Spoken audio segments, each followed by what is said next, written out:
Okay, everybody, it's Tobe here again. We're going back to the Zolomon run. This will be the final installment of this walkthrough.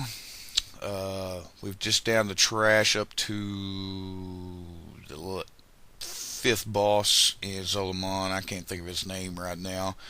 But anyway, we're about to start on him, and we got kind of crazy and screwed on this boss. It ended up being like a 5 minute boss fight due to he was siphoning souls off all the healers and healing himself.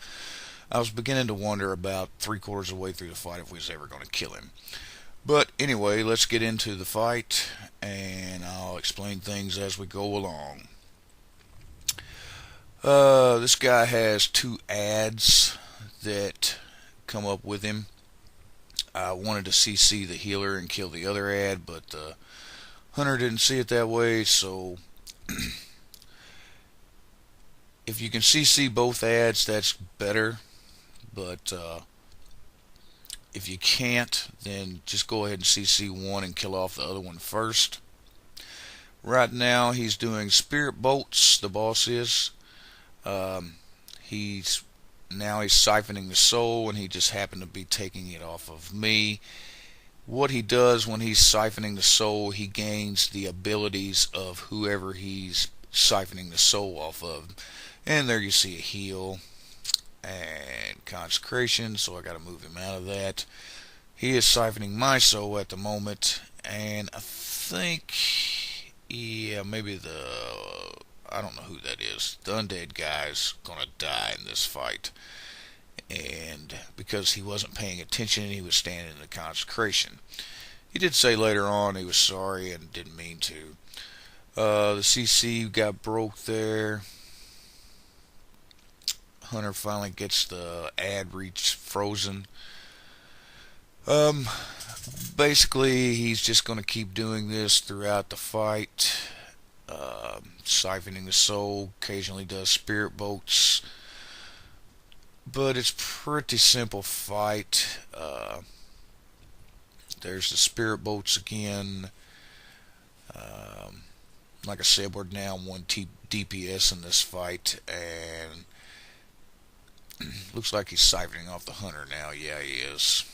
I burned up a lot of mana trying to cure the poison off of us, which when I realized I was out of mana, I stopped doing. Just let the healer heal us back up. Excuse me. But anyway, this is about the time that I was going, what in the hell is going on? Because he started healing himself up, and yeah, that's where I was running out of mana right there, and then I realized what the hell was going on, so I stopped doing that. Tried to pick up all the snakes.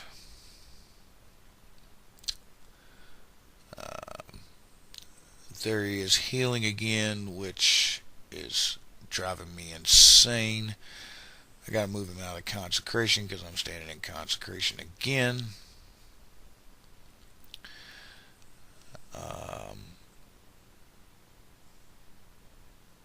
Spirit bolts, and he just happens to be standing in the consecration, so I gotta back up. I think I used my lay on hands in this fight. Yep, there it was. At this point, I was beginning to wonder if we were ever going to kill him. But eventually he does go down. Like I said, I think that was the healer saying, "Come on." But anyway, there he's healing himself again. Spirit bolts. But anyway, that's a good long fight. You get to see everything that he does about 10 times, which is way too many. Normally this fight doesn't last more than 2, maybe 3 minutes. There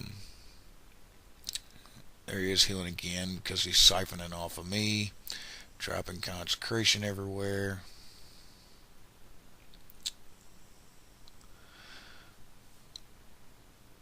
There we go.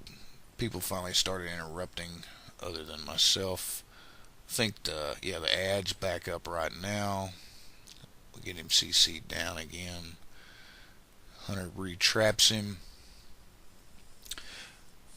But anyway, like I said, This turned out to be a really, really, really long fight.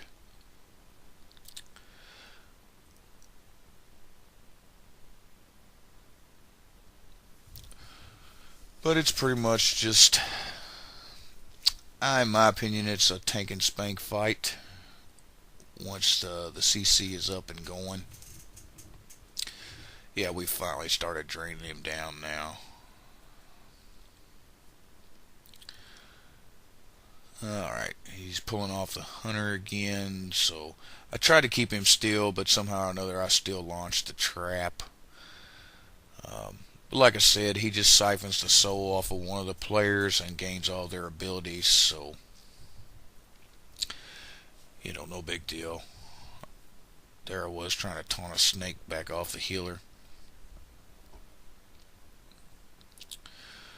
But by this point, I realized that we have him, even though we're down at DPS, and there he's siphoning off me again.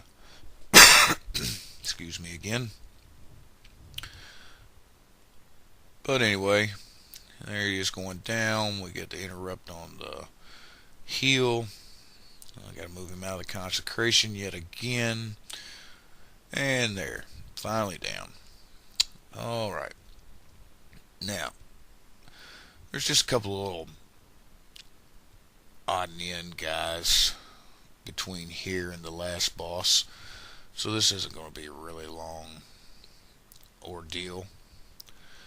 But basically, as soon as you open these doors up here, we're letting him res, get life back up.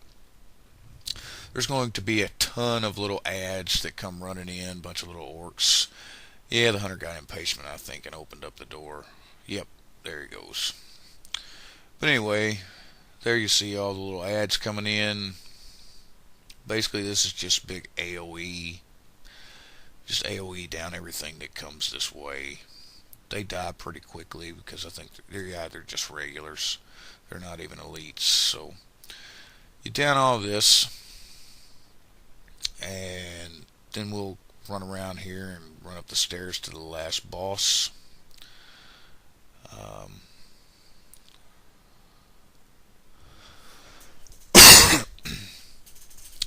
The last boss does a couple of different things. He takes on one of the aspects of the bosses that you've already fought. I believe in this one he does the bear and the bird. He also does one with the cats and the dragon hawk.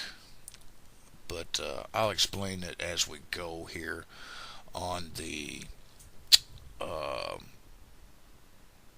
whatever we get in this fight. I believe like I said, I believe it's the bear and the eagle.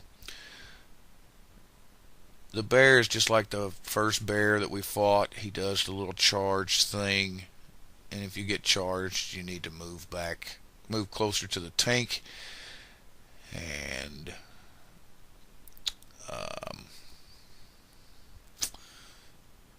about the only difference if you get the cats in the first phase is that's pretty much all in the tank. But if you get the cats, there's two ads that come out.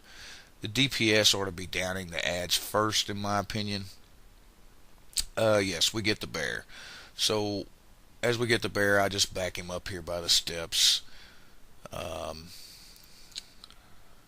don't think the charge debuff lasts as long on this fight, but I'm not 100% positive about that. Like I said, I tank most of the time, so a lot of the debuffs that the DPS get I don't really know about. Basically he'll do this for, I don't know exactly what the percentage is, but once you get him down so far, he will transform back into the main boss guy, and then he'll transform into one of the other two things that are there.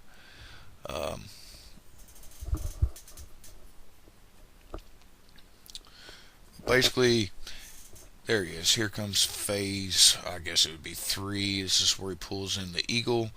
Basically, in this phase, what you're going to do is you're just going to down the boss and stay away from the tornadoes. The tornadoes will move, as you can see right there. when they move, just reposition yourself away from the tornadoes. Keep pounding on the boss until he's dead. And that's pretty much Zolomon in a nutshell. Um, if you make the timers, it frees up some scouts, some troll scouts, and you can go back and they'll give you loot. Uh, that's where that dagger come from when we were fighting the cats going up to the fourth boss. But they're pretty much is Zolomon in a nutshell. Uh, hope it's informative for everyone. Hope it helps you out. And thanks for watching. Have a good one.